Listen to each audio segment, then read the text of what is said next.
নারীদের অধিকার নিয়ে শুধুমাত্র টুইট করার কারণে লিডস ইউনিভার্সিটিতে পিএইচডি করা সৌদি বংশোদ্ভূত এক নারীকে ৩৪ বছরের কারাদণ্ড দেয় সৌদি সরকার।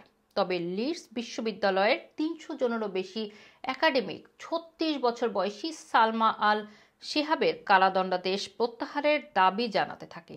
শেষ পর্যন্ত কারাগারে বন্দী থাকার প্রায় ৪ বছর পর সৌদি আরব কর্তৃপক্ষ ২ সন্তানের মা সালমা আল শিহাবকে মুক্তি দিয়েছে। দীর্ঘদিন পরে তিনি তার ২ সন্তানের দেখা পেতে যাচ্ছেন। অ্যামনেস্টি ইন্টারন্যাশনাল বলছে, আল শিহাবের অপরাধ হলো নারী অধিকার সাপোর্ট করে টুইট পোস্ট করা। এছাড়া নারীদের রাইটসকে সমর্থন করে এমন পোস্ট মাঝে মাঝে রিটুইট করতেন আল শিহাব। এর বাইরে তার কোনো অপরাধ ছিল না। সৌদি কর্তৃপক্ষ তার বিরুদ্ধে পাবলিক আনরেস্টের অভিযোগ আনে। এছাড়া তিনি নাগরিক এবং জাতীয় নিরাপত্তাকে অস্থিতিশীল করতে চান বলেও অভিযোগ করা হয়।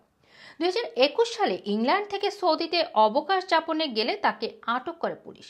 এরপর তাকে দীর্ঘ ৯ মাস বিনা বিচারে আটকে রাখা হয়। ৯ মাস পরে তাকে আদালতে ওঠায় কর্তৃপক্ষ।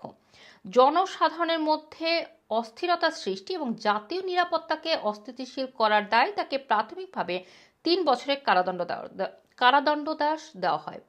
তবে এক পাবলিক প্রসিকিউটর আদালতকে আল শিহাবের অন্যান্য অপরাধ বিবেচনা করায় আবেদন জানালে সরকার নিয়ন্ত্রণাধীন আদালত আল শিহাবকে ৩৪ বছরের কারাদণ্ড দেয়।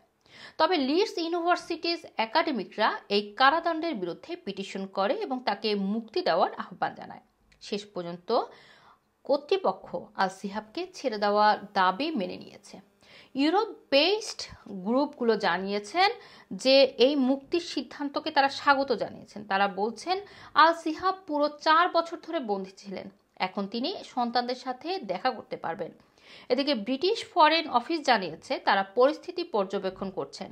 সারা বিশ্বে বাক স্বাধীনতা এবং মানবাধিকার সম্পর্কিত সমস্যাগুলোর দেখভাল করা চালিয়ে যাবে বলেও জানিয়েছে ফরেন অফিস। রুমানা রাখি, রানা টিভি, লন্ডন।